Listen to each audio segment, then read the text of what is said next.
From brain drain to brain gain.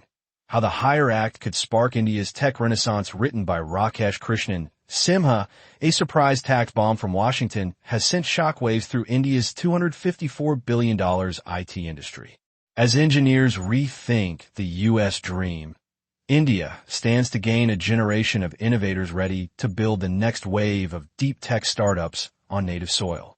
On a breezy monsoon afternoon in early September, Rajesh Patel, name changed, was hunched over his laptop in the gleaming glass tower of a sprawling corporate campus on the outskirts of Bengaluru. At 32, Patel's was the epitome of India's IT dream. An IIT Bombay graduate who had traded the allure of Silicon Valley startups for a steady gig, coding cloud migrations for a Fortune 500 bank in New York. His days blurred into nights of debugging algorithms, fueled by endless cups of coffee and the promise of a six-figure USD bonus. But on September 5, 2025, as lightning cracked the sky, a notification pinged his screen. U.S. Senator Bernie Moreno introduces Hire Act, 25% tax on outsourcing. Patel's jaw dropped. It wasn't just a bill. It felt like a guillotine poised over the neck of the industry that had transformed millions of Indians into millionaires. Now India's $254 billion IT behemoth had to confront its own reinvention, or risk obsolescence. The bill that bit back. A protectionist gambit. Picture the marble halls of the U.S. Senate, where Senator Moreno, a Republican firebrand from Ohio with a background in auto parts manufacturing, stood at a podium flanked by union leaders and displaced factory workers. On that day, he unveiled the halting international relocation of employment, Hire Act of 2025, a one-page legislative torpedo aimed squarely at the global outsourcing model. Moreno lashed out in his floor speech. American companies have shipped jobs overseas, hollowing out our heartland while padding executive bonuses. While college grads in America struggle to find work, globalist politicians and C-suite executives have spent decades shipping good-paying jobs overseas in pursuit of slave wages and immense profits. Those days are over. It's time to fight for working-class Americans and ensure they can work and retire with dignity and respect. If companies want to hire foreign workers instead of Americans, my bill will hit them where it hurts, their pocketbooks. Moreno explained Hire's implications. If you outsource American jobs to a foreign country, you will pay a 25% fee for the value of that contract. And here's the best part. We take that 25% fee that we collect and we use it to fund trade schools to upskill workers to be able to step up into a better, higher-paying job. At its core, the Hire Act is deceptively simple yet brutally effective. U.S. firms paying Indian entities, like TCS for software maintenance or Wipro for data analytics, would face an immediate 25% levy if those services benefit American consumers or businesses. Worse, these payments couldn't be deducted from federal taxes, potentially ballooning effective costs by up to 46% when combined with corporate rates hovering around 21%. The bill's architects framed it as economic patriotism, echoing Biden's Buy American mandate and Donald Trump's H-1B visa crackdown, which followed just days later. However, for India, which exports up to 60% of its IT services to the U.S., the initial reaction was one of panic. Shockwaves in the Indian IT sector. To see how this works in practice, let's consider a standard outsourcing arrangement. J.P. Morgan pays TCS $10 million annually for software maintenance and customer support. Before the Hire Act, TCS retained the full amount, benefiting from India's wage advantage, where a senior engineer, such as Patel, might earn $20,000 annually compared to $120,000 in the U.S. With the Hire Act in place, J.P. Morgan would owe an additional $2.5 million in taxes. Because this expense is no longer deductible, their taxable income also rises, pushing the effective cost of the deal to roughly $14.6 million, depending on the applicable tax rate. Faced with this increase, J.P. Morgan could push for lower contract rates, explore nearshoring alternatives like Mexico or Canada, or require TCS to expand its U.S.-based workforce. Back to Patel in Bengaluru. In mid-September, the New York bank's CIO fired off an email. hires got us rethinking. Can you onshore 40% of this by Q1? Or we eat the tax and pass it to you? Patel's response? A frantic pivot to nearshoring simulations, but the math didn't add up. India's edge, wages 70% lower, was under the tax hammer. For Indian engineers, the act isn't just an economic issue, it is personal.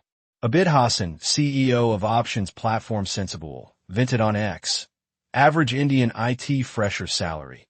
2011, 3L, $6,800. 2025, for L, $4,500. A 33% drop, thanks to the INR depreciation. It's like feudalism became IT labor arbitrage.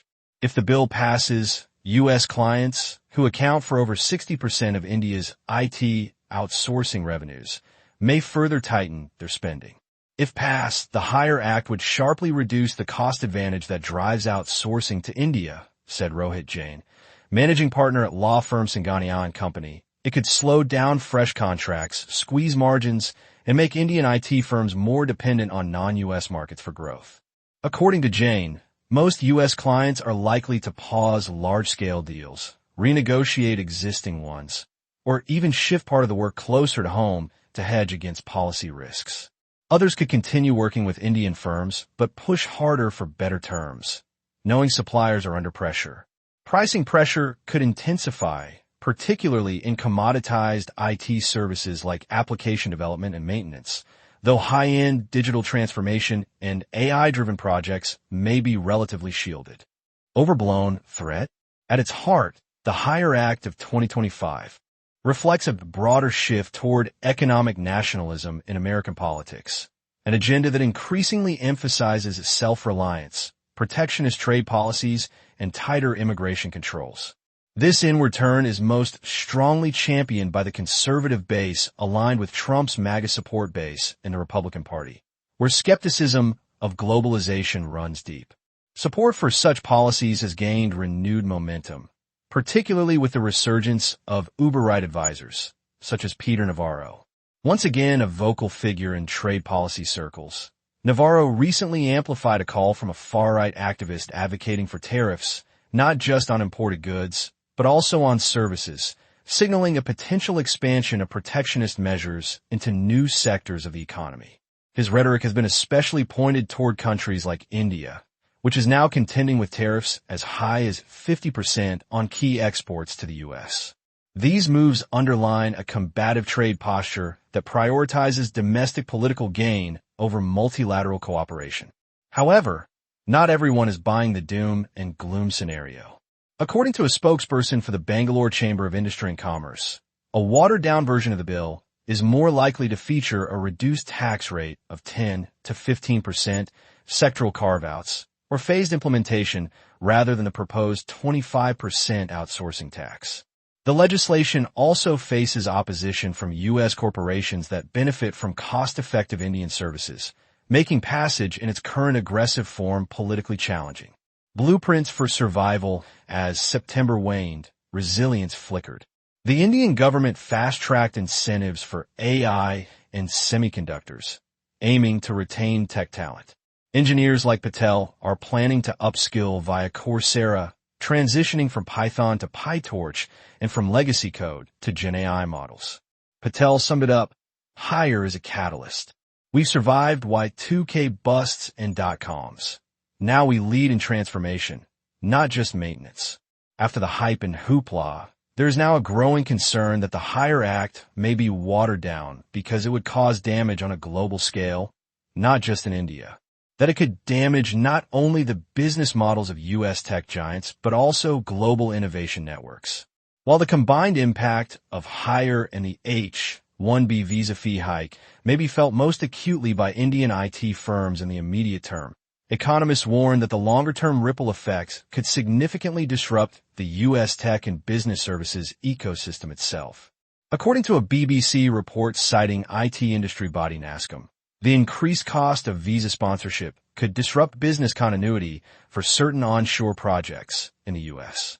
With the rising cost of bringing in skilled foreign talent, clients may respond by pushing for project repricing, delaying start dates, or reevaluating their outsourcing strategies altogether until the legal and financial uncertainties are resolved. In response, many Indian IT services firms appear to be bracing for this scenario. Over the past few years, they've invested in building stronger local workforces in the U.S. while simultaneously shifting more delivery capabilities offshore. This dual-track strategy allows them to adapt quickly to changing immigration rules without severely impacting service delivery. Adifir Narayan Mishra, CEO of staffing firm SealHR, notes that Indian providers are also likely to pass the higher visa-related costs onto U.S. clients. Navrup Singh, an IPR attorney, says the Hire Act is unlikely to alter the deep economic interdependence between India and the U.S. as U.S. Big Tech's influence in Washington is immense. Most industry observers view the Hire Act largely as political theater, an election-era posturing unlikely to meaningfully change the deep economic interdependence between U.S. tech firms and the Indian IT sector. U.S. Big Tech holds tremendous influence in Washington, and both the economic disruption and the feasibility of implementing such a disruptive tax are doubted.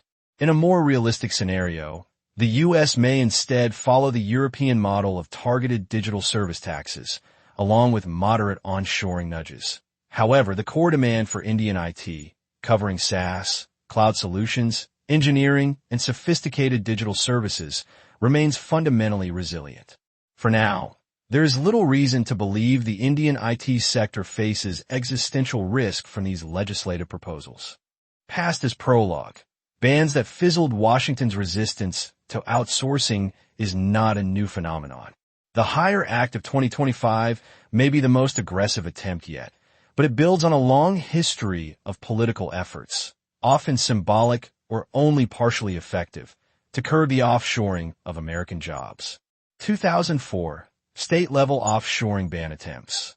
In the early 2000s, the first wave of anxiety about outsourcing IT jobs to countries like India led several U.S. states to propose legislation that would block government contract from being fulfilled overseas. These efforts, while headline-grabbing, had minimal practical impact. Most of the proposed bills either failed to pass or were later watered down under pressure from industry groups and legal concerns over trade rules. 2009 to 2012. Outsourcing as political rhetoric in the Obama era. President Barack Obama frequently criticized the outsourcing of U.S. jobs, especially during the aftermath of the 2008 financial crisis. He championed initiatives like the Bring Jobs Home Act, which aimed to incentivize companies to relocate overseas operations back to the United States through tax breaks and penalties. However, despite strong rhetorical backing, the legislation never gained enough bipartisan support to pass both chambers of Congress. Outsourcing remained largely unaffected. 2017, Trump administration's Hire American Directive. Rather than directly taxing or banning outsourcing, the Trump administration took a different approach. Through the 2017 Buy American, Hire American Executive Order, it targeted the H-1B visa system, which has long been relied upon by Indian IT service providers to send skilled workers on-site to U.S. client locations. The tightening of eligibility and increased scrutiny under this policy have created bottlenecks and delays in visa approvals, resulting in higher operational costs for major firms such as Infosys, TCS, and Wipro. While these changes disrupted the traditional offshore plus on-site outsourcing delivery model, they did not reverse the broader trend. Companies adapted by hiring more local staff or expanding nearshore operations, and the global outsourcing industry continued to evolve rather than retreat. From threat to opportunity, while the Hire Act may or may not pass in its current form, its introduction in Congress and the accompanying $100,000 increase in H-1B visa fees will prompt many talented Indian professionals, especially recent graduates from U.S. universities and top Indian institutes, to reconsider long-term relocation to America. Instead, a growing number are choosing to remain in India, where the startup ecosystem is rapidly evolving.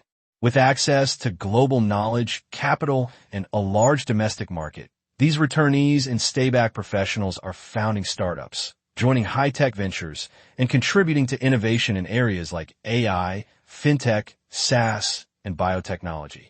This phenomenon echoes the experience of Chinese graduates who returned to China from the U.S. in the early 2000s, bringing with them world-class expertise and entrepreneurial energy.